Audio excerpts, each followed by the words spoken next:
Terima kasih klik video ini dan jangan lupa subscribe.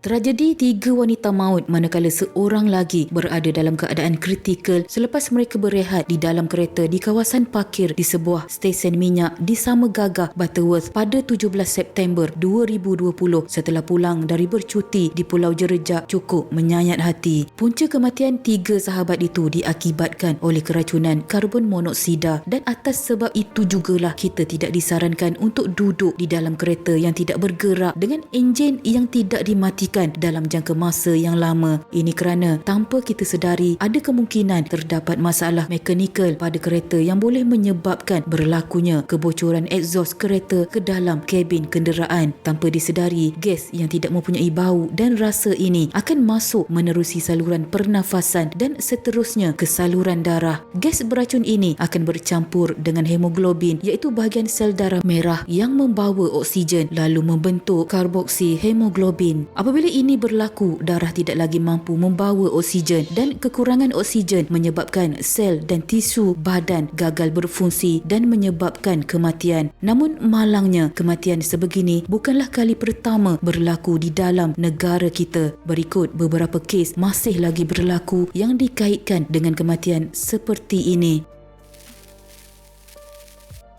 Pada 25 Januari 2019, 2 mayat terdiri daripada lelaki dan wanita ditemukan maut di dalam Perodua Kenari di sebuah pusat membeli belah di Kota Kinabalu akibat terhidup gas karbon monoksida secara berlebihan. Kedua-dua mangsa iaitu Hanafi Marlin berusia 23 tahun dan Marcella Nur Anis Ahmadi berusia 20 tahun ditemukan pada pukul 3 pagi di lot parkir bangunan tersebut. Pihak polis berkata siasatan awal mendapati tiada sebarang unsur jenayah namun tidak diketahui bila tarikh kedua-dua mangsa meninggal dunia. Pihak polis yang menerima laporan mengenai penemuan mengejutkan itu telah membuat pemeriksaan lanjut pada kenderaan dan menemukan sepasang lelaki dan wanita di tempat duduk depan dalam keadaan tidak sedarkan diri. Siasatan polis mendapati kedua-dua mangsa tertidur dalam kenderaan pada masa dan tarikh yang tidak pasti sehingga dijumpai kes disiasat sebagai mati mengejut. Pegawai perubatan dari Hospital Likas telah mengesahkan kematian kedua-dua mangsa dan laporan bedah siasat mendapati punca kematian adalah akibat keracunan gas karbon monoksida.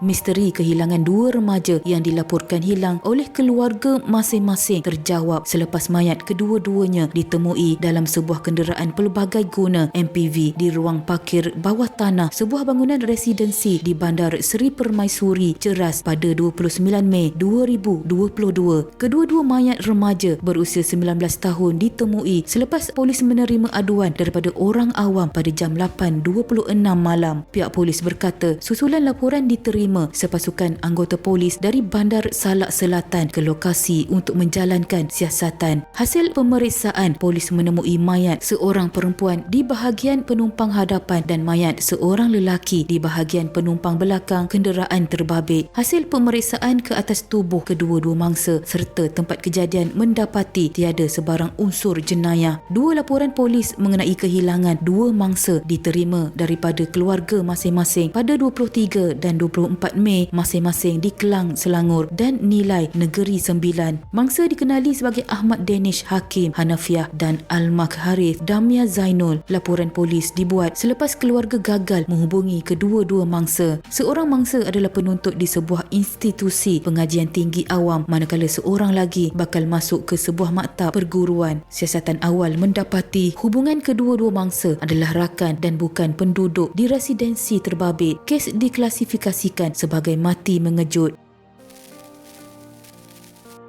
Kes yang terbaru ini berlaku pada 7 September 2022 di mana satu pasangan kekasih ditemui mati di dalam kereta Perodua Kancil di Kompleks Jawatan Kuasa Pembangunan dan Penyelarasan Dewan Undangan Negeri Jeperan Air Limau, Lubuk Cina, Masjid Tanah. Mayat lelaki dan perempuan masing-masing berusia 20 dan 16 tahun itu ditemui orang awam sebelum melaporkan kepada polis pada jam 9.25 pagi. Pihak polis berkata sepasukan pegawai dan anggota polis ke lokasi dan menemui kereta terbabit dalam keadaan diselubung kanvas di kawasan kompleks itu. Hasil pemeriksaan menjumpai lelaki di tempat duduk pemandu dan perempuan di bahagian penumpang hadapan dalam keadaan tidak sedarkan diri sebelum disahkan meninggal dunia oleh pegawai perubatan. Mayat kedua-dua mangsa ditemukan lengkap berpakaian. Siasatan awal polis mendapati pasangan ini dipercayai berada di perkarangan kompleks Jepran ini sejak petang sebelumnya selepas remaja perempuan itu difahamkan dihantar ke kawasan berkenaan oleh rakannya untuk bertemu mangsa lelaki yang juga merupakan teman lelakinya. Pihak polis tidak mengesan apa-apa unsur jenayah yang mana mereka ini lengkap berpakaian dan kepala remaja perempuan itu dilentukkan di bahu lelaki berkenaan. Bagaimanapun mereka percaya tidak berlaku sebarang perbuatan sumbang dan pasangan itu dipercayai sengaja duduk di kawasan berkenaan dalam keadaan enjin kenderaan dihidupkan sebelum tertidur susulan ketika ditemui pendingin hawa dalam keadaan dihidupkan dan kereta berkenaan kehabisan petrol. Remaja perempuan yang berasal dari Lubuk Cina itu masih bersekolah manakala remaja lelaki yang berasal dari Kuala Sungai Baru pula baru menamatkan pengajian dari sebuah institut pengajian tinggi IPT di Kelantan. Pihak polis juga percaya kereta Pro 2 kancil yang merupakan milik bapa mangsa lelaki itu telah kehabisan minyak memandangkan ia dihidupkan dalam tempoh masa yang lama. Kes berkenaan diklasifikasikan sebagai mati mengejut.